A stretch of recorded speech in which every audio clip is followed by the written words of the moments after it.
Hello दोस्तों। हमने पिछले वाले वीडियो में देखा था स्काई मेंशन अलायंस स्थापित हो गया था और शाओयान, लिटिल फेरी डॉक्टर और काइलिन मैजिकल बीस्ट रीजन जाने के लिए निकल गए थे और Nine Serene Deep ground Python tribe भी पहुंच गए थे। अब आगे देखेंगे ड्रैगन एम्परर। यह शब्द सुनते ही जियो यान के हाव भाव बदल गए। उसने सहज ही समझ लिया कि एंशंट वॉइड ड्रैगन ट्राइब चार गुटों में बंट गई थी। पूर्वी ड्रैगन द्वीप, जिस पर जिया का कब्जा था, के अलावा बाकी तीन बड़े ड्रैगन द्वीप तीन महान ड्रैगन राजाओं के नियंत्रण में थे। ड्रैगन एम्परर की उपाधि केवल उन्हीं तीन द्वीप प्रमुखों को संबोधित करने के लिए इस्तेमाल की जाती थी, क्योंकि उनके पास अपार शक्ति थी। ये जियान द्वारा भेजे गए लोग नहीं हैं, बल्कि ये अन्य तीन बड़े ड्रैगन द्वीपों से हैं। जियोयान ने भौहें चढ़ाईं। पूर्वी ड्रैगन द्वीप छोड़ने के बाद से उसे एंशंट वॉइड ड्रैगन ट्राइब से जुड़ी कोई खबर नहीं मिली थी। द्वीप खाली जगह में स्थित था। उनके बीच छिड़ा युद्ध चाहे कितना भी भीषण क्यों न हो, वह सेंट्रल प्लेन्स तक नहीं पहुंच पाएगा। संभवतः एंशंट वॉइड ड्रैगन ट्राइब के अलावा किसी और को यह पता नहीं था कि वे गृहयुद्ध में हैं। मुझे आश्चर्य है कि किस ड्रैगन राजा ने इन लोगों को भेजा है। उन्होंने nine serene deep ground Python जनजाति में आने के लिए खाली जगह छोड़ी है। संभावना है कि वे कुछ करने की योजना बना रहे हों। जियो यान की आंखें चमक उठीं। जी यान को इतने सालों बाद अपने रिट्रीट से सफलतापूर्वक बाहर निकल जाना चाहिए था। रिट्रीट से बाहर निकलने के बाद उसे निश्चित रूप से प्राचीन ड्रैगन जनजाति के गृह युद्ध को सुलझाना होगा। हालांकि अगर वह एंशंट वॉइड ड्रैगन ट्राइब को एकजुट करना चाहती थी, तो उसे पहले तीन महान ड्रैगन राजाओं को खत्म करना होगा। हालांकि जियो यान को नहीं पता था कि तीन महान ड्रैगन राजा कितने शक्तिशाली थे। वे निश्चित रूप से असली डू शेंग थे। फिर भी जियो यान को यह नहीं पता था कि वे कितने सितारों तक पहुंच चुके थे। लगता है मुझे खाली क्षेत्र में जाकर जांच पड़ताल करने के लिए समय निकालना होगा। ड्रैगन फीनिक्स वंश की मदद से पीछे हटने के बाद जिया की ताकत भले ही बढ़ गई हो, लेकिन वे तीन महान ड्रैगन राजा भी असाधारण हैं। मुझे वहां जाकर उसकी मदद करनी चाहिए। ज़ियाओ यान ने मन ही मन बुदबुदाया। इसके अलावा अगर एंशंट वॉइड ड्रैगन ट्राइब फिर से सफलतापूर्वक एकजुट हो गई, तो उसकी ताकत निश्चित रूप से बढ़ जाएगी। जियान के साथ अपने संबंधों के बल पर वह एंशंट वॉइड ड्रैगन को गठबंधन में शामिल करने में सक्षम होगा। उस समय हॉल ऑफ सोल्स की तो बात ही छोड़िए, हुन क्लैन भी उन्हें कम आंकने की हिम्मत नहीं करेगा। ज़ियाओ यान की नजरें दूर से उन चंद लोगों पर टिकी थीं। उनमें से कुछ लोग गहरे रसातल में कुछ नेताओं से बातें कर रहे थे। तभी रसातल के नेताओं ने रास्ता खोलकर इस समूह को अंदर आने दिया। एंशंट वॉइड ड्रैगन ट्राइब आमतौर पर अन्य मैजिकल बीस्ट ट्राइब को नीची नजर से देखती है। मुझे आश्चर्य है कि इस ड्रैगन राजा ने लोगों को यहां क्यों भेजा है। जो यान ने भौहें चढ़ाईं। उसने तुरंत अपनी आस्तीन लहराई। एक समृद्ध आकाशीय शक्ति फैल गई और काइलिन के समूह को घेर लिया। उसके बाद अंतरिक्ष हिल गया और सभी गायब हो गए। कुछ आकृतियां तेजी से अंधेरे भूमिगत की ओर भाग रही थीं। ये आकृतियां काफी बलवान थीं। इसके अलावा उनके भौतिक शरीर भी अत्यंत शक्तिशाली लग रहे थे। उन्होंने कोई डूची नहीं छोड़ी। उनके शरीर मानो टूटते हुए तारे हों जो भूमिगत उड़ रहे हों। सीटी बजती हवा की आवाज लगातार आ रही थी। कमांडर किन, मुझे आश्चर्य है कि क्या इस बार हमें nine serene deep ground Python जनजाति से कोई जवाब मिलेगा। अगर वे मदद करने को तैयार हों, तो हम पूर्वी ड्रैगन द्वीप को पूरी तरह से हरा पाएंगे और इस युद्ध में विजयी होंगे। नीचे उतरते हुए एक आदमी ने अपना सिर घुमाया। उसने अपने आगे थोड़ी दूरी पर खड़े एक लंबे चौड़े आदमी से एक सवाल पूछा। यह व्यक्ति स्पष्ट रूप से बहुत शक्तिशाली था। हालांकि हवा की आवाज बहुत तेज थी, फिर भी उसकी आवाज उस विशालकाय व्यक्ति के कानों तक पहुंच रही थी। हमें सफल होना ही चाहिए। हमारे उत्तरी ड्रैगन द्वीप पर कभी एंशंट हेवन सर्पेंट द्वारा छोड़ा गया एसेंस ब्लड मौजूद था। ये nine serene deep Ground pythons अपनी प्राचीन एंशंट ब्लड लाइन की चीजों की खोज में पागल हो रहे हैं। इसके अलावा हम उन्हें हर तरह के लाभ देने के लिए सहमत हुए हैं। वे हमें हरगिज मना नहीं कर पाएंगे। सामने खड़े बड़े आदमी का चेहरा चौकोर था और भौहें बहुत मोटी थीं। उसने अस्पष्ट रूप से दबाव डाला। जाहिर है वह आमतौर पर अधिकार के पद पर बैठा हुआ व्यक्ति था। हालांकि पूर्वी ड्रैगन द्वीप पर एक सच्चा ड्रैगन एम्परर है।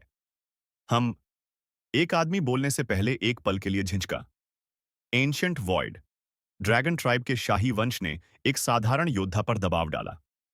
अपने दुश्मन के बारे में सोचकर ही, जो एक असली रॉयल ब्लड लाइन का एंशिएंट वॉइड ड्रैगन है, साधारण प्राचीन ड्रैगन योद्धाओं के दिलों में थोड़ी अप्राकृतिक अनुभूति होती। ये सब कहना बेकार है, और कौन जाने ये सच है भी या नहीं।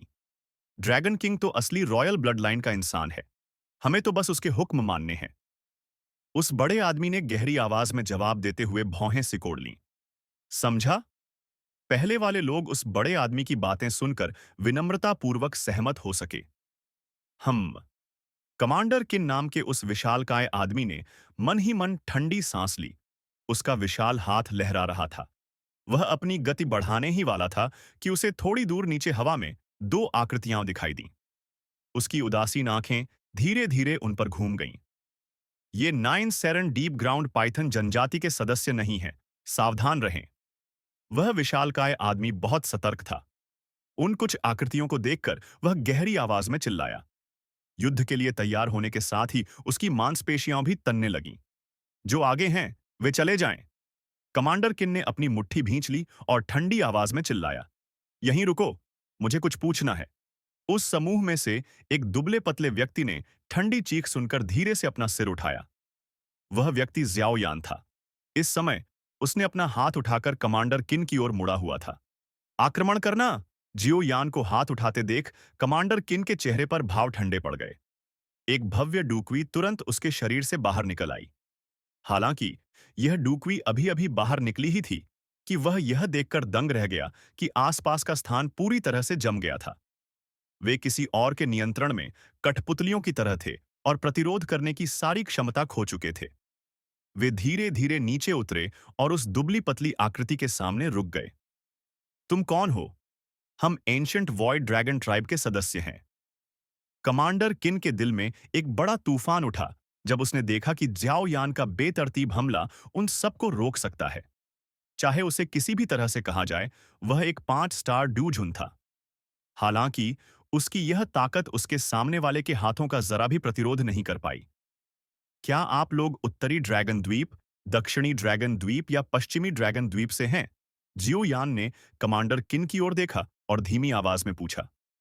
यह सवाल सुनते ही कमांडर किन की आंखें झपक गईं। सिर्फ कबीले के सदस्य ही जानते थे कि एंशिएंट वॉइड ड्रैगन ट्राइब 4 द्वीपों में बढ़ गई है। अचानक प्रकट हुए इस इंसान को ऐसा राज कैसे पता चला? मुझे नहीं पता तुम क्या कह रहे हो। कमांडर किन ने दिल में सदमे के बावजूद कुछ नहीं बताया, बल्कि वह बस कठोर स्वर में चिल्लाया। ज्याओ यान भावशून्य था। उसकी उंगली ने धीरे से कमांडर किन पर दबाव डाला। उसके शरीर पर एक खूनी छेद धमाके की आवाज के साथ दिखाई दिया। उसमें से तुरंत खून बहने लगा। कमांडर किन का खून मानो एक छोटी सी धारा में रसातल में टपक रहा था। आप! इस हमले से कमांडर किन का शरीर कांप उठा। उसकी आंखें गुस्से से ज्याओ यान को घूरने लगीं। कमांडर किन के अडिग रवैये के कारण ज्याओ यान के हाव भाव में कोई बदलाव नहीं आया। ज्याओ यान लगातार अपनी उंगली से दबा रहा था। एक के बाद एक खूनी छेद कमांडर किन के शरीर को चीरते जा रहे थे। पल भर में ताजा खून कमांडर किन के शरीर पर छा गया। इस नजारे ने कुछ लोगों के सिर के बाल सुन्न कर दिए। एक एंशिएंट वॉइड ड्रैगन का शरीर बेहद मजबूत था, लेकिन यह मजबूत भौतिक शरीर इस युवक के हाथों में सबसे कमजोर मूंग की तरह लग रहा था। हर उंगली उसमें छेद कर सकती थी। आपके शरीर से बहते रक्त की दर के अनुसार 5 मिनट के भीतर आपके शरीर का सारा रक्त पूरी तरह से खत्म हो जाएगा। आपको उस एंशिएंट वॉइड ड्रैगन के अंतिम भाग्य के बारे में पता होना चाहिए, जिसका रक्त पूरी तरह से समाप्त हो गया है ना? ज्यो यान ने उदासीनता से स्थिति समझाई। यह स्पष्टीकरण सुनकर सेनापति किन कांप उठे। एंशिएंट वॉइड ड्रैगन की शक्ति अन्य मैजिकल बीस्ट ट्राइब के समान ही थी। उनकी सारी शक्ति उनके रक्त से उत्पन्न होती थी। यदि उनका रक्त समाप्त हो जाता तो वे कमजोर हो जाते। यदि भविष्य में कोई अपनी शक्ति पुनः प्राप्त भी कर लेता, तो भी उसकी शक्ति धीरे धीरे कमजोर होती जाती। यह एक ऐसी चीज थी जिसे शक्ति चाहने वाले प्राचीन ड्रैगन योद्धा सहन नहीं कर पाते थे। हम उत्तरी ड्रैगन द्वीप से हैं। आप असल में कौन हैं? हमारे उत्तरी ड्रैगन द्वीप ने आप जैसे मजबूत इंसान को कभी नाराज नहीं किया। कमांडर किन ने गहरी सांस ली और आखिरकार भारी आवाज में जवाब दिया।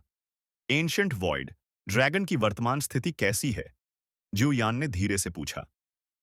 इस समय एंशंट वॉइड ड्रैगन ट्राइब पहले ही गृहयुद्ध में उतर चुकी है। 3 बड़े ड्रैगन द्वीपों ने मिलकर पूर्वी ड्रैगन द्वीप पर हमला कर दिया है। हालांकि यह गतिरोध में समाप्त हो गया है क्योंकि पूर्वी ड्रैगन द्वीप पर एक नया ड्रैगन सम्राट प्रकट हुआ है। इसके अलावा ड्रैगन सम्राट ने उन प्राचीन ड्रैगन एल्डर्स को वापस बुला लिया है जो खाली क्षेत्र में प्रशिक्षण ले रहे थे। उनकी ताकत बढ़ गई है। कमांडर किन एक पल के लिए हिचकिचाए, लेकिन ज्यू यान के तरीकों का अनुभव करने के बाद उन्होंने आखिरकार ईमानदारी से जवाब दिया। क्या आखिरकार यह शुरू हो गया है? जियो यान ने हल्की सी भौहें चढ़ाईं और मन ही मन आह भरी। जी यान इस समय अच्छा समय नहीं बिता रहा था। Nine serene deep ground Python जनजाति में आने का आपका उद्देश्य क्या है? जियो यान ने पूछा। पूर्वी ड्रैगन द्वीप से निपटने के लिए Nine Serene Deep Ground Pythons जनजाति के साथ गठबंधन बनाना। कमांडर किन ने जवाब देते हुए अपने दांत भींच लिए। आप सभी ने एंशंट वॉइड ड्रैगन का गौरव त्याग दिया है। क्या आप अपने आंतरिक संघर्ष से निपटने के लिए बाहरी सहायता लेने की योजना बना रहे हैं? ज्याओ यान के चेहरे के भाव बदल गए और वह चिल्लाया। यह 3 महान ड्रैगन राजाओं का निर्णय है। यह ऐसा कुछ नहीं है जिस पर हमारा नियंत्रण हो। इसके अलावा गठबंधन के मामले पर नाइन सेरेन डीप ड्रैगन जनजाति के साथ बहुत पहले ही चर्चा हो चुकी है। हम इस बार केवल उनका जवाब पाने के लिए यहां हैं। अगर आप हमें पकड़ भी लेते हैं तो भी दूसरे लोग आएंगे। 3 महान ड्रैगन राजाओं ने Nine Serene Deep Dragon Tribe के अलावा और क्या सहायता मांगी है? जियो यान अचानक पूछने से पहले एक पल के लिए चुप रहा। यह प्रश्न सुनते ही कमांडर किन का शरीर तुरंत तनावग्रस्त हो गया। बोलो! ज्याओ यान ने कमांडर किन को तनावग्रस्त होते देख अपनी उंगली आगे बढ़ाई। एक गहरी चीख निकली। उन्होंने आमंत्रित किया है। हेवन डीमन फीनिक्स ट्राइब को आमंत्रित किया है।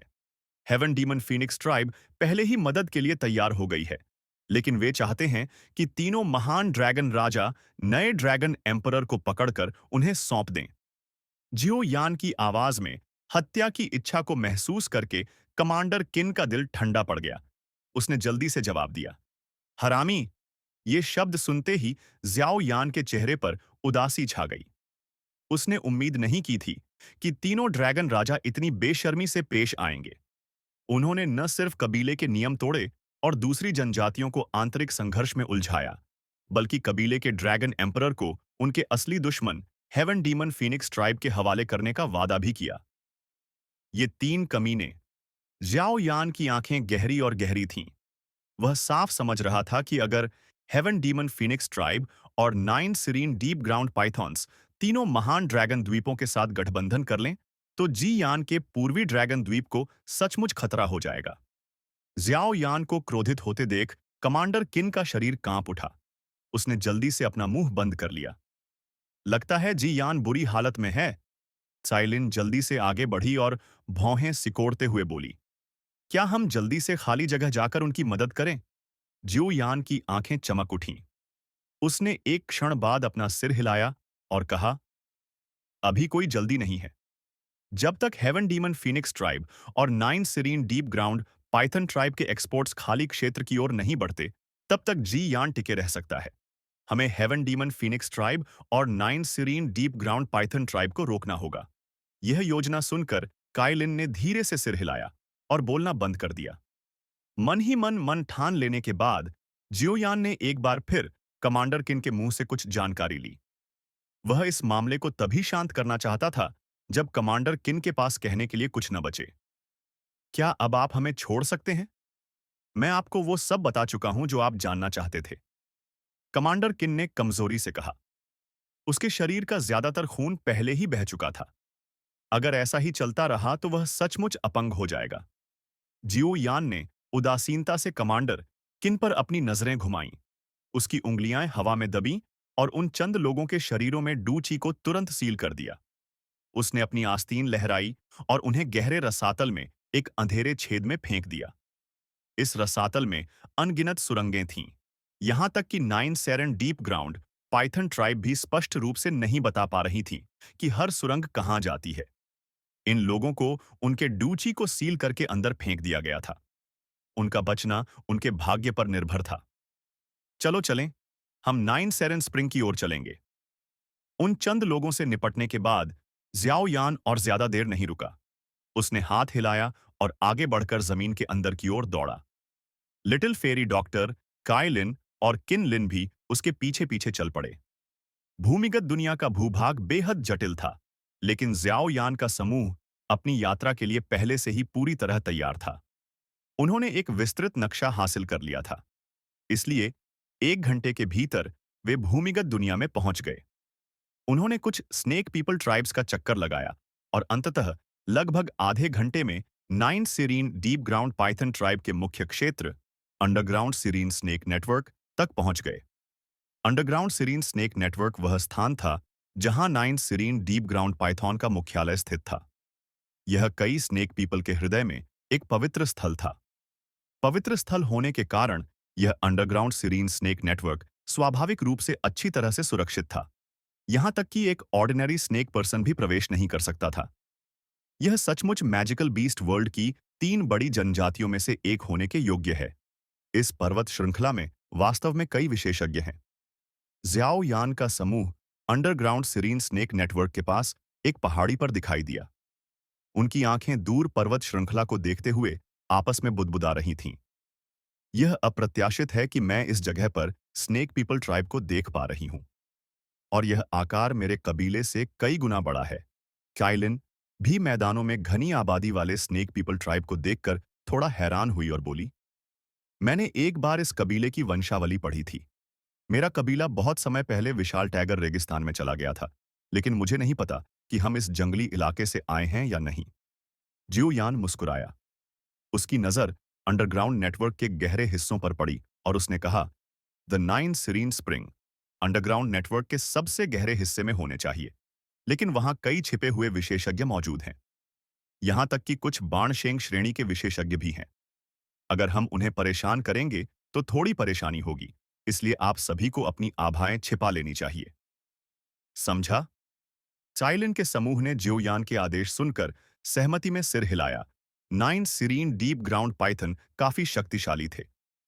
उनका समूह दूसरे पक्ष के क्षेत्र में घुस आया था।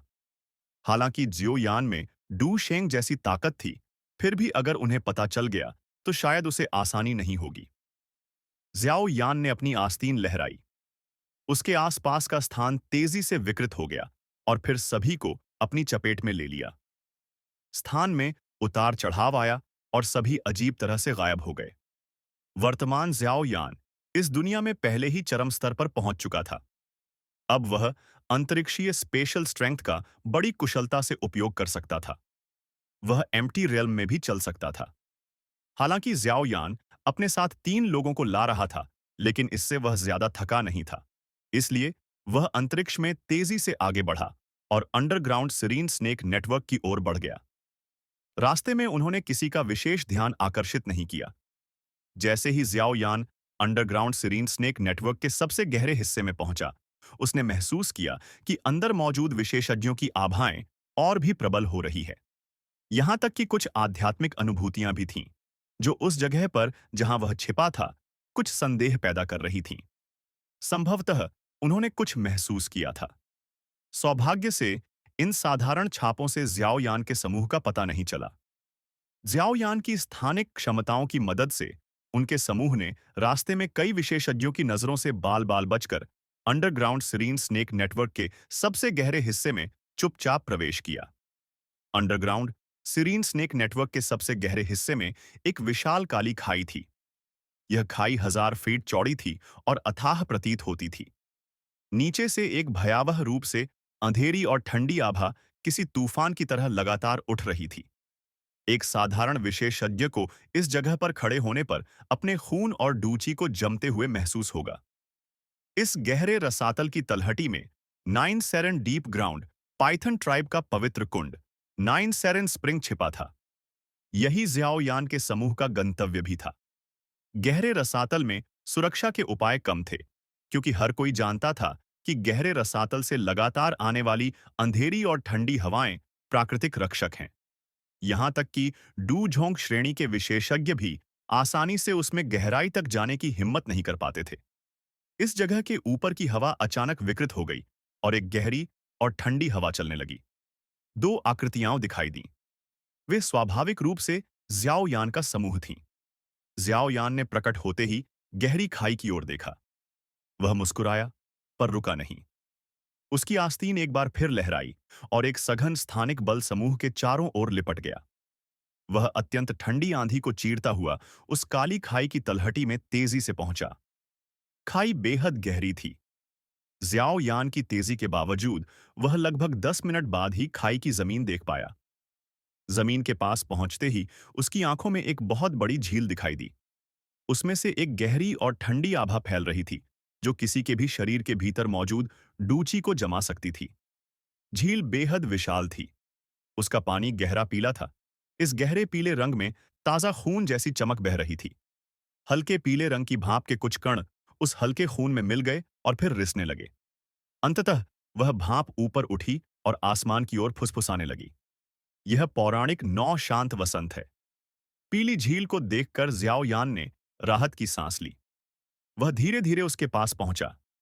जैसे जैसे वह नौ शांत वसंत के पास पहुंचा, वह भाप के साथ घुल गया। स्प्रिंग के करीब पहुंचता गया, उसे एक अस्पष्ट, अंधेरी और ठंडी ऊर्जा का एहसास होने लगा, जो उसके शरीर में प्रवेश कर रही थी। यह जगह बहुत अंधेरी और ठंडी है। 9 सेरेन डीप ग्राउंड पाइथन भी इसे ज्यादा देर तक नहीं झेल पाएंगे। इसलिए जब तक कोई विशेष परिस्थिति न हो, कोई भी यहां नहीं आएगा। इससे हमें पर्याप्त समय मिल जाएगा। लिटिल फेरी डॉक्टर धीरे से बोली। वह झील से काफी दूर थी। इस जगह के अंधेरे और ठंडेपन के कारण उसे भी बहुत बुरा लग रहा था। जियो यान ने सिर हिलाया। आखिरकार वह 9 सीरीन स्प्रिंग के पास रुका और नीचे झुका। उसका हाथ झील 2 से टकराया। तभी अचानक एक सिहरन की आवाज सुनाई दी। एक गहरे पीले रंग का बर्फीला क्रिस्टल तेजी से उसकी बांह पर चढ़ने लगा। यह वाकई बहुत मजबूत है। कोई आश्चर्य नहीं कि टीचर ने भी कहा है कि वह इस झरने की तलहटी तक नहीं पहुंच पा रहा है। इस 9 सीरीन स्प्रिंग की भयावह अंधेरी और ठंडी शक्ति का एहसास पाकर ज्याओ यान थोड़ा चौंक गया। उसकी हेवनली फ्लेम उसके शरीर के भीतर घूमने लगी। अंततः वह रिसकर बाहर निकली और तेजी से बर्फ की परत को पिघला दिया। चाइलिन, मैं झरने के तल में प्रवेश करूंगा और स्प्रिंग ब्लड क्रिस्टल प्राप्त करूंगा। मेरे सफल होने पर तुम्हें झरने में प्रवेश करना चाहिए। मैं तुम्हारी रक्षा करूंगा। जियो यान ने अपनी मुट्ठी घुमाई, अपना सिर घुमाया और अपने बगल में खड़ी काइलिन से बात की। अपने समूह में केवल जियो यान और काइलिन ही इस झरने के पास पहुंच पाए थे। जियो यान अपनी शक्ति और हेवनली फ्लेम के कारण इसके पास पहुंच पाया था, जबकि काइलिन अपनी शारीरिक संरचना के कारण स्वाभाविक रूप से इसके पास पहुंच सकती थी। हाँ, तुम्हें सावधान रहना चाहिए। अगर तुम ऐसा नहीं कर सकते, तो बस पीछे हट जाओ। कैलिन ने हल्के से सिर हिलाया और गंभीर स्वर में उसके बारे में चिंतित हो गई। इस 9 सीरीन स्प्रिंग की अंधेरी और ठंडी शक्ति बहुत भयावह थी। यह कल्पना करना मुश्किल था कि इस दुनिया में इतनी भीषण ठंड हो सकती है। जब उसने याओ लाओ को यह कहते सुना कि यह जगह उसे 9 कलर्ड हेवन स्वॉलिंग पाइथन तक पहुंचने की अनुमति दे सकती है, तो उसे शुरू में संदेह हुआ था। हालांकि अब वह समझ गई थी कि यह एक वास्तविक संभावना थी। जियो यान ने सिर हिलाया। वह अब एक सच्चा डू शेंग था। 4 प्रकार की हेवनली फ्लेम्स उसकी रक्षा कर रही थीं। उसे विश्वास नहीं था कि वह 9 सीरीन स्प्रिंग की अंधेरी और ठंडी शक्ति का विरोध नहीं कर पाएगा। जब तक मैं 9 शांत झरनों में हूं, तुम सब छिप जाओ ताकि दूसरों को पता न चले। जियो यान ने एक बार फिर अपने पीछे लिटिल फेरी डॉक्टर के समूह से बात की। बिना समय गंवाए एक प्रचंड हेवनली फ्लेम उसके शरीर के अनगिनत छिद्रों से तेजी से रिसने लगी। एक भयावह उच्च तापमान ने ठंडी भाप से संपर्क किया और चारों दिशाओं में एक सफेद कोहरा छाने लगा। छप छप! हेवनली फ्लेम को बुलाने के बाद ज्याओ यान ने गंभीर भाव से आह भरी। उसका शरीर हरकत में आया और वह 9 सेरेन स्प्रिंग में घुस गया। उसके बाद वह बिजली जैसी तेजी से झरने की तलहटी में पहुंच गया। ज्याओ यान के 9 सेरेन स्प्रिंग में छलांग लगाने के बाद एक सफेद धुआं उठा। बुदबुदाते बुलबुले लगातार उठते रहे। जाहिर है, यह हेवनली फ्लेम का ही नतीजा था। काइलिन ने हाथ से इशारा किया और उस सफेद धुएं के गुब्बार को तितर-बितर कर दिया। धुआं बंद होने के बाद ही उसने राहत की सांस ली। उसकी प्यारी नजरें लिटिल फेरी डॉक्टर और किंगलिन पर पड़ी और उसने कहा, हमें पहले छिप जाना चाहिए और फिर तय करना चाहिए कि ज्याओ यान के बाहर आने के बाद क्या करना है। हाँ, उसकी बातें सुनकर लिटिल फेरी डॉक्टर और किंग लिन ने सिर हिलाया। दोनों के शरीर चमक उठे और वे चारों ओर के अंधेरे में तेजी से आगे बढ़े। उनकी आभा भी दब गई थी। लिटिल फेरी डॉक्टर और किंग लिन को छिपते देखकर काइलिन भी किनारे के अंधेरे में छिप गई। नाइन सिरीन येलो स्प्रिंग के आसपास का इलाका एक बार फिर पूरी तरह से शांत हो गया। दूर आसमान में कभी कभार तेज हवा की आवाज सुनाई देती थी। शुक्र है, किसी ने भी उस गहरे गर्त में जाकर जांच करने की हिम्मत नहीं की।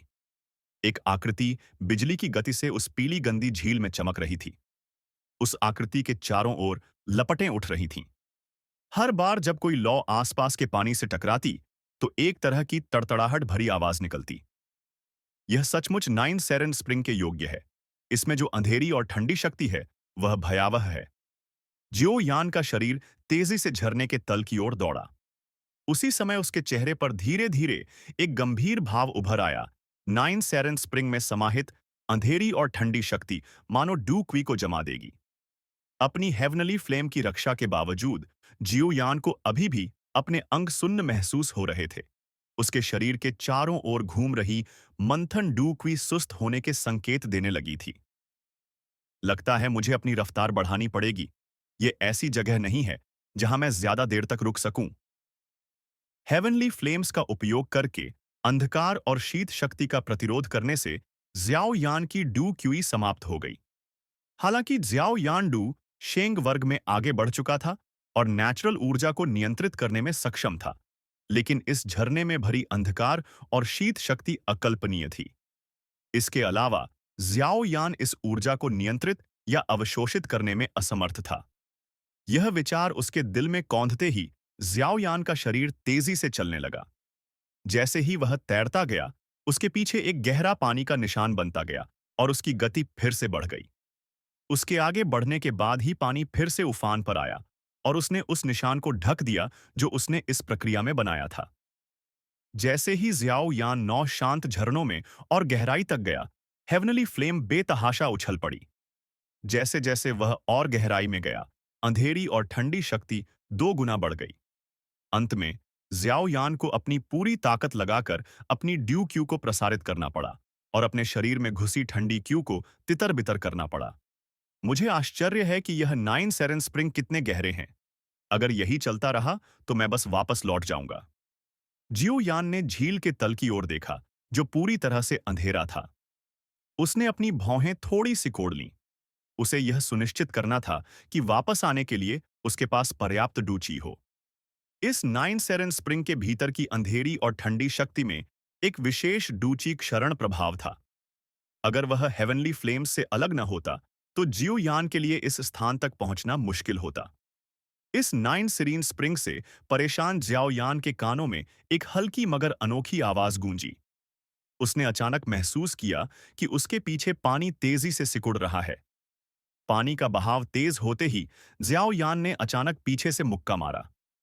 उसकी मुट्ठियों के भयावह बल ने एक खास तरीके से पानी के बहाव को भेद दिया और बेरहमी से एक काली आकृति पर वार किया, जिससे वह आकृति फट गई।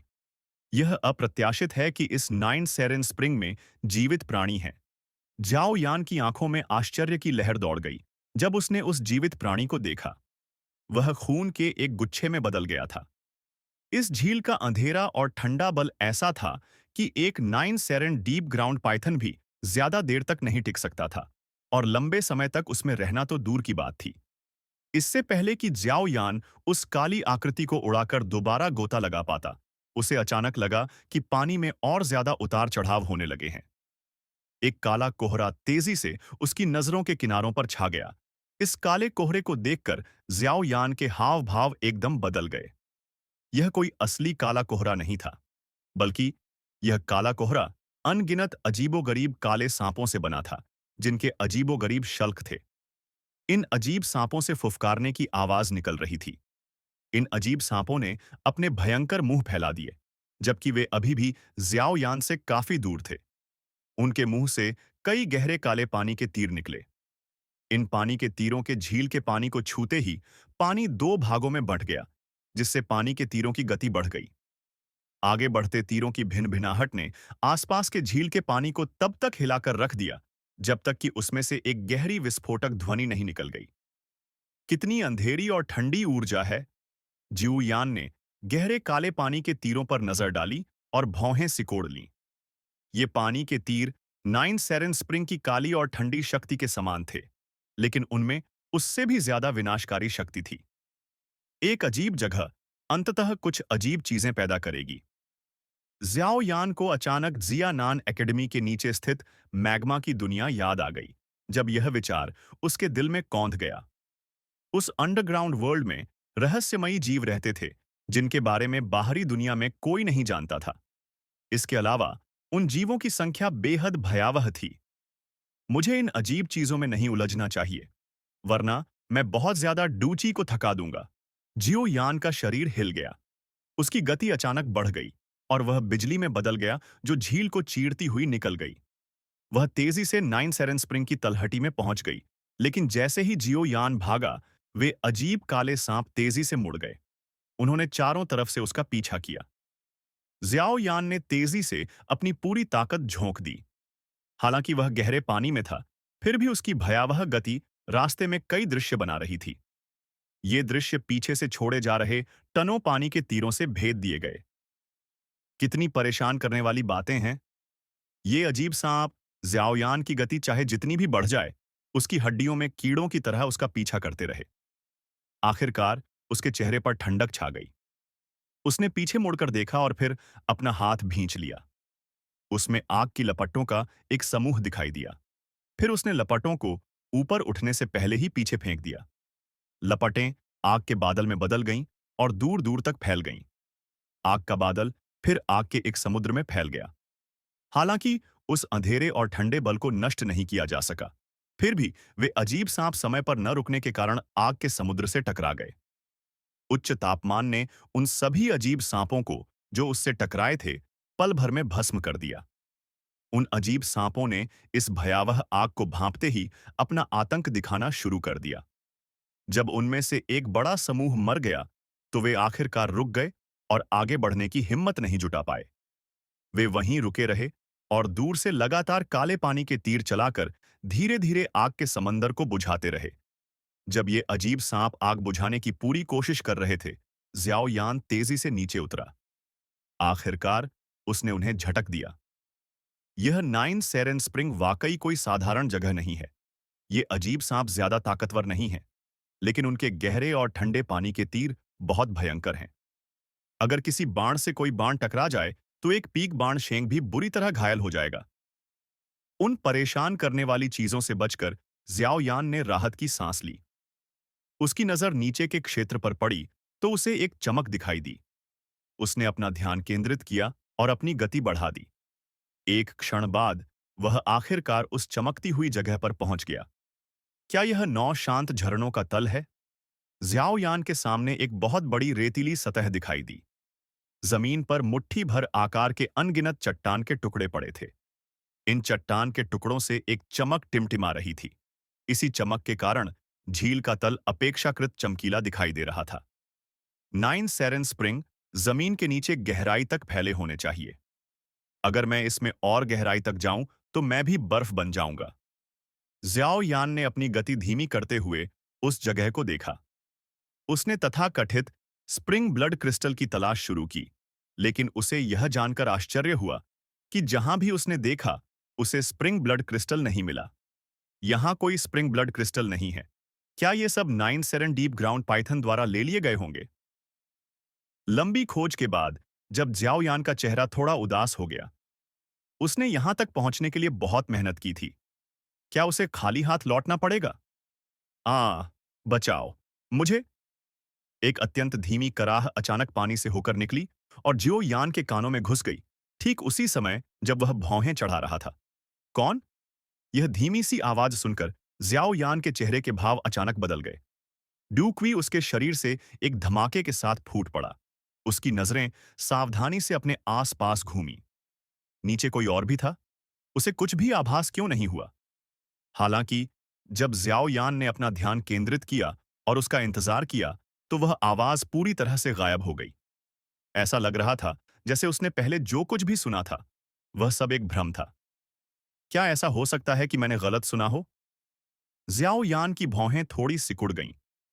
हालांकि उसका दिल समझ गया था कि उसके स्तर पर किसी भी बात को गलत सुनना नामुमकिन है। उसने धीरे से अपना सिर नीचे किया और रेत पर उतरा।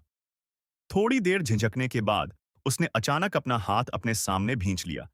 ज़ियाओ यान के हाथ आगे बढ़ाने पर रेतीली जमीन पर एक हथेली का निशान बन गया। रेतीली चट्टानें लुढ़कते हुए अचानक ज़ियाओ यान की आंखों के सामने 1000 फुट बड़ी धातु की जंजीर आ गई।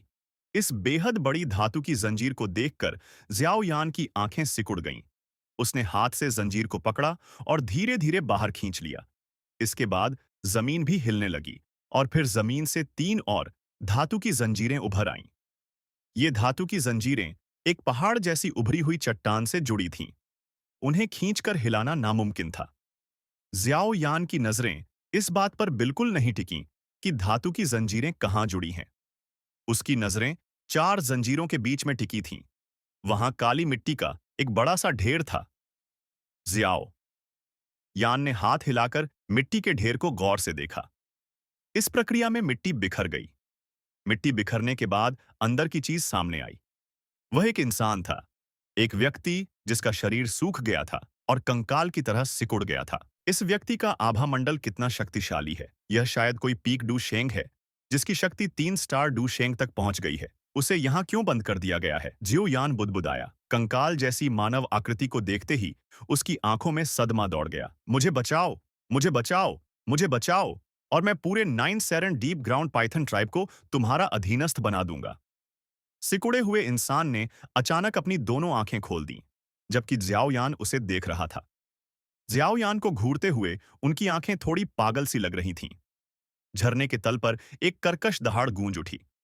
वह किसी भूत की चीख जैसी लग रही थी, जो दिल को दहला रही थी। ज़ियाओयान ने सिकुड़ी हुई मानव आकृति को देखते हुए भौहें चढ़ाईं। वह आकृति धातु की जंजीरों में जकड़ी हुई थी। काफी देर बाद ज़ियाओयान ने पूछा, तुम कौन हो? तुम यहां क्यों फंसे हुए हो? कंकाल जैसी मानव आकृति पहले ही संघर्ष के दौरान अपनी काफी शक्ति खो चुकी थी और हाँफने लगी थी। ज़ियाओयान को उन 4 बड़ी धातु की जंजीरों से एक बेहद गहरी और ठंडी ऊर्जा निकलती हुई महसूस हो रही थी, जो आकृति की डूची को थका रही थी। इससे आकृति बेहद कमजोर हो गई, लेकिन इससे उसकी जान को कोई नुकसान नहीं हुआ। इस अनंत थकान के बीच यह आकृति बस अपनी आखिरी सांसों के किनारे जी सकती थी। जिसने भी इस आदमी को फंसाया है, वह सचमुच निर्दयी है। यह तो उसे सीधे मारने से भी ज्यादा क्रूर है। ज़ियाओ यान के दिल में आश्चर्य की लहर दौड़ गई। उसे उम्मीद नहीं थी कि उसे 9 सेरन स्प्रिंग की तलहटी में ऐसी रहस्यमयी चीज मिल गई थी। मैं 9 सेरन डीप ग्राउंड पाइथन ट्राइब का मुखिया याओ मिंग हूं। उस कंकालनुमा मानव आकृति ने एक पल के लिए अपनी सांस रोकी और आखिरकार ज़ियाओ यान के प्रश्न का उत्तर दिया। उसकी आवाज बेहद भारी थी। ऐसा लग रहा था जैसे कोई पत्थर कांच को खरोंच रहा हो, एक बेहद कान फाड़ देने वाली आवाज।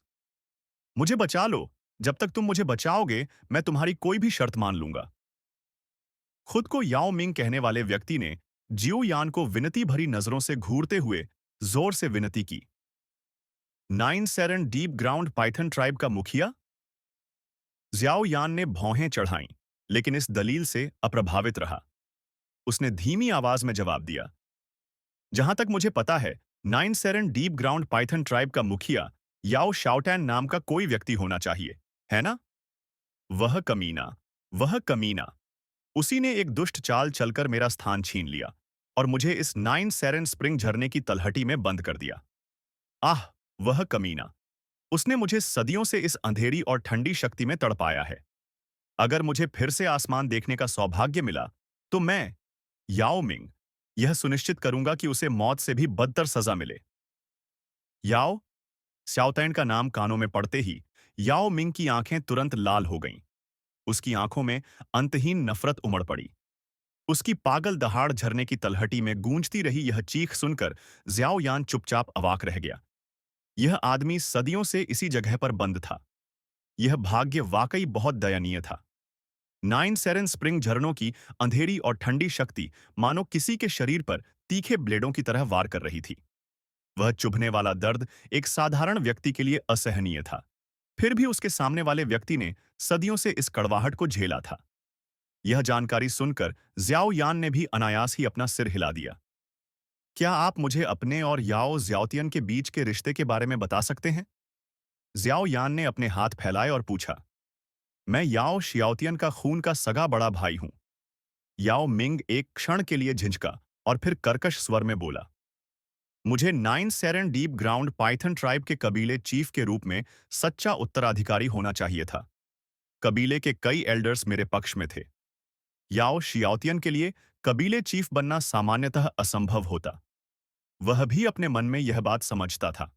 इसलिए वह आमतौर पर मेरा बहुत सम्मान करता था। लेकिन वह गुप्त रूप से एक दुष्ट साजिश रच रहा था। उसने पहले मुझे झड़ दिया और फिर जब मेरी शक्ति कम हो गई तो मुझ पर हमला कर दिया।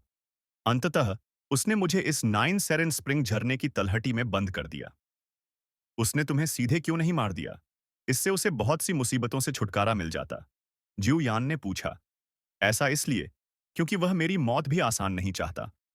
हाँ हाँ, मेरा यह भाई वाकई मेरे साथ बहुत अच्छा व्यवहार करता है। यह आखिरी वाक्य कहते ही याओ मिंग अपनी कर्कश हंसी रोक नहीं पाया। उसकी हंसी में उसका दुख और उसका गुस्सा दोनों झलक रहे थे। जियो यान चुप था। जियो डिंग और जियो ली उसकी रक्षा के लिए अपनी जान देने को तैयार थे। इसलिए वह सोच भी नहीं सकता था कि ये दोनों, जो भाई थे, एक दूसरे से इतनी नफरत कैसे कर बैठे। क्या तुम चाहते हो कि मैं तुम्हें बचा लूं? तुम्हें यह समझना चाहिए कि याओ शियाओतियान वर्तमान में nine serene deep ground Python जनजाति का मुखिया है। वह निश्चित रूप से कई एल्डर्स को नियंत्रित करने में सक्षम होगा। एक बार जब तुम प्रकट हो जाओगे तो तुम्हारा भाग्य शायद अच्छा नहीं होगा, शियाओ यान ने टिप्पणी की। मेरे पास 9-9 सीरीन प्रोफाउंड स्टिक छड़ी है। यह 9-9 सेरेन डीप ग्राउंड पाइथन ट्राइब के मुखिया की स्मृति चिन्ह है। 9 सेरेन डीप ग्राउंड पाइथन ट्राइब का सच्चा मुखिया ही इसे धारण कर सकता है। एक बार जब मैं बचकर याओ शियाओतियन को मार डालूंगा तो मैं नया जनजाति मुखिया बन जाऊंगा। अन्य एल्डर मुझ पर हमला करने की हिम्मत नहीं करेंगे। याओ, मिंग ने जल्दी से समझाया। तुम्हारी ताकत कैसी है? याओ ज़्याओतियन कितना शक्तिशाली है? ज़्याओ यान ने आंखें सिकोड़ते हुए पूछा। जब मुझे यहां सील किया गया था तब मैं केवल एक मध्यम स्तर का बाण शेंग था। सदियों तक बसंत में तपने से मुझे अंतहीन कड़वाहट का सामना करना पड़ा होगा, लेकिन इसने मेरी ताकत को भी बढ़ाया है। मैं डू शेंग वर्ग के 2 स्टार तक पहुंच गया हूं। अगर मुझे फिर से आकाश देखने की अनुमति मिल जाए तो मेरे शरीर के भीतर का डू क्यू जल्दी ठीक हो जाएगा और अपनी चरम अवस्था तक पहुंच जाएगा, याओ मिंग ने कहा। इसके अलावा याओ शियाओतियन उस समय डूजुन वर्ग के पीक पर ही था जब मैं बाण शेंग था। अपनी प्रतिभा के साथ वह इतने सालों बाद संभवतः एक सितारा डू शेंग शक्ति तक पहुंच गया है, लेकिन उसका एक विश्वसनीय सहायक है। वह Serene Deep ground Python tribe का प्रथम एल्डर है। मेरे अनुमान के अनुसार इस एल्डर के पास भी अब तक एक स्टार डू शेंग की शक्ति होनी चाहिए। उस समय इस बूढ़े कुत्ते ने मुझे गंभीर रूप से घायल करने और सील करने में याओ शियाओतियन की भी मदद की थी। दो एक स्टार डू शेंग? यह ताकत सुनकर ज़्याओ यान का दिल थोड़ा चौंक गया। इस nine serene deep ground Python tribe का आधार वाकई मजबूत था। कबीले में 2 असली पीक डू शेंग का नाम लेना संभव था। अगर इस याओ मिंग को भी इसमें जोड़ दिया जाए तो पीक 3 डू शेंग हो जाते हैं। ऐसी ताकत वाकई मैजिकल बीस्ट वर्ल्ड की 3 सबसे बड़ी जनजातियों में से एक में मौजूद होने के लायक थी। ज़्याओ यान को आश्चर्य इस बात पर हुआ कि यह याओ मिंग उतना शक्तिशाली नहीं था जितना उसने सोचा था। शायद यह उसके भौतिक शरीर के कारण था। एक मैजिकल बीस्ट आखिरकार इंसान से थोड़ा अलग होता है। मेरी सबसे बड़ी बाधा ये 2 लोग हैं। इनके उन्मूलन के बाद nine serene deep ground Python tribe मेरे नियंत्रण में होगी। युवा मित्र, तुम मेरे रक्षक होगे। मैं, याओ मिंग, भले ही एक दयालु और मिलनसार व्यक्ति न हो, लेकिन मैं अपना वचन निभाता हूं। एक बार जब मैं nine serene deep ground Python tribe पर नियंत्रण कर लूंगा तो मैं तुम्हारी हर जरूरत पूरी करने की पूरी कोशिश करूंगा। याओ मिंग की आंखें चमक उठीं जब उसने जियो यान को देखा और गहरी आवाज में बोला। जियो यान ने अपनी आस्तीन के नीचे मुट्ठी भींच ली, लेकिन उसने तुरंत कोई जवाब नहीं दिया। उसकी आंखें चमक उठीं। जब से उसने यह सब सुना था, तब से वह 3 ड्रैगन द्वीपों के गठबंधन को तोड़ने का कोई तरीका सोच रहा था और जी यान की मदद के लिए कुछ बाहरी लोगों को ढूंढने के बारे में भी सोच रहा था। हालांकि, चाहे उसने कितनी भी कोशिश की हो, उसे कोई अच्छा विचार नहीं सूझा था। आखिरकार, 9 डीप ग्राउंड पाइथन ट्राइब कोई ऐसा गुट नहीं था जिसकी तुलना प्रोफाउंड स्काई सेक्ट कर सके। इस जनजाति के पास अपार शक्ति थी। अगर वह गठबंधन से कुछ विशेषज्ञों को बुला ले, तो वह इस जनजाति से लड़ सकता था। लेकिन अगर जियो यान अकेले ही इसे संभालने की कोशिश करे, तो निस्संदेह यह थोड़ा मुश्किल होगा। ज़्याओ यान ने याओ ज्याओतियान के बारे में भी सुना था। इस व्यक्ति ने अपने उद्देश्यों को प्राप्त करने के लिए वास्तव में सभी प्रकार की चालें चली थीं। वह ठंडा और निर्दयी भी था। उसे केवल इस बात की चिंता थी कि वह क्या हासिल कर सकता है। अपने चरित्र को देखते हुए वह जी यान के पूर्वी ड्रैगन द्वीप के खिलाफ लड़ने के लिए 3 ड्रैगन द्वीपों के साथ गठबंधन करने के लिए निश्चित रूप से सहमत होगा, लेकिन केवल तभी जब उसे बहुत कुछ हासिल हो। उस समय जी यान को कई विरोधियों का सामना करना पड़ेगा। भले ही उसका एक अत्यंत दुर्लभ ड्रैगन फीनिक्स संविधान था, वह उन सभी को संभाल नहीं पाएगी। हालांकि, अगर यह याओ मिंग सचमुच 9 डीप ग्राउंड पाइथन ट्राइब पर नियंत्रण पा लेता है, तो निस्संदेह यह 3 महान ड्रैगन द्वीपों की योजनाओं को बर्बाद कर देगा।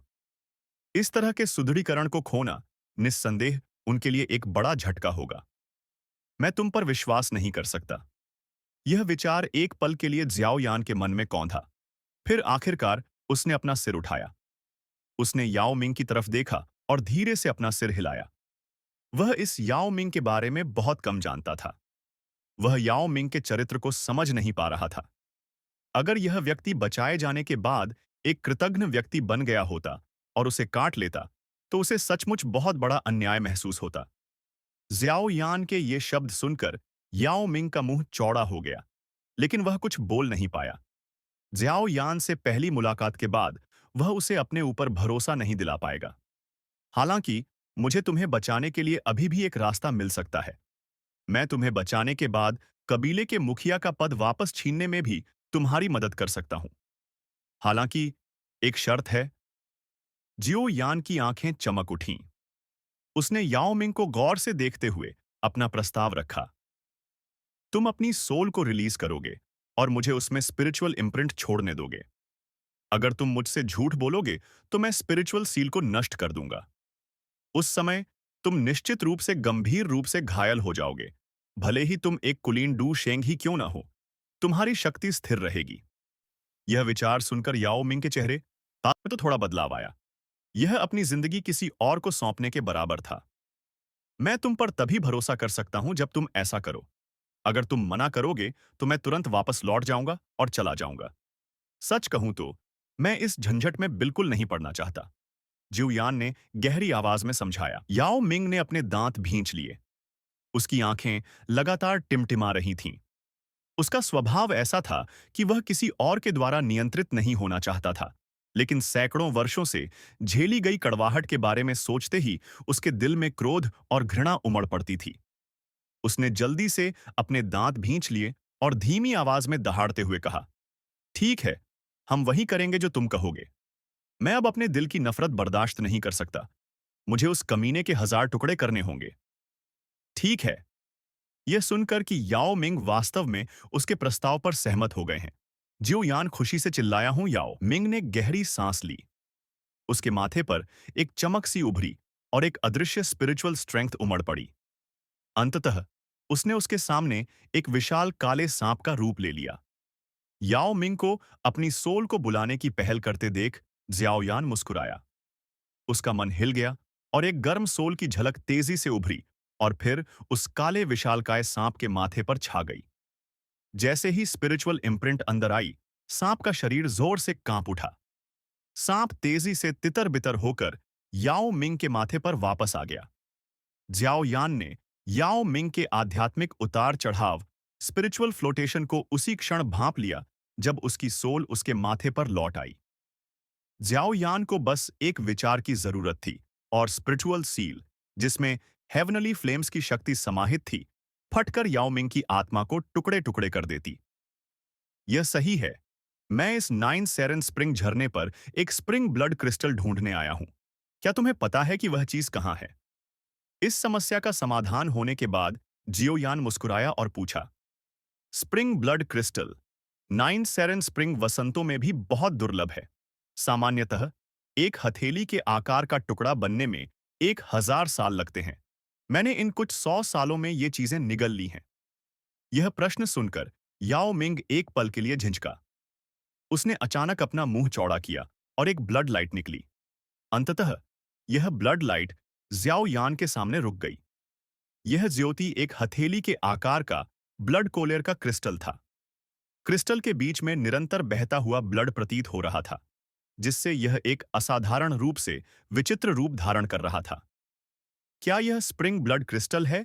जियो यान ने धीरे से बुदबुदाया, क्योंकि उसने रक्त क्रिस्टल का उसकी विचित्रता के साथ अध्ययन किया। जियो यान ने अपना हाथ बढ़ाया और अपने सामने लटके ब्लड कलर क्रिस्टल पिंड को थाम लिया। उसके हाथ से एक भयावह अंधेरी और ठंडी शक्ति फैली। उसने तुरंत जियो यान के एक हाथ को जमाना शुरू कर दिया। यह सचमुच स्प्रिंग ब्लड क्रिस्टल है। यह काली और ठंडी शक्ति वाकई डरावनी है। जियो यान ने इस क्रिस्टल को देखकर खुशी से सिर हिलाया। उसने हाथ हिलाया और बर्फ का क्रिस्टल टूट गया। इसके बाद उसने रक्त के क्रिस्टल को अपनी स्टोरेज रिंग में डाल दिया। उसने याओ मिंग की ओर देखा और पूछा, मैं तुम्हें कैसे बचा सकता हूं? क्या मैं इन 4 धातु की जंजीरों को नष्ट कर दूं? तो दोस्तों, ये वीडियो तो यही खत्म होता है, मगर अगले एपिसोड में आपको बहुत ही ज्यादा मजा आने वाला है, क्योंकि अपनी क्वीन मेडुसा करने वाली है, एडवांस और शाओयन जाने वाला है, जिया के क्लैन। वो कैसे देखने के लिए जल्दी चैनल सब्सक्राइब कर लो।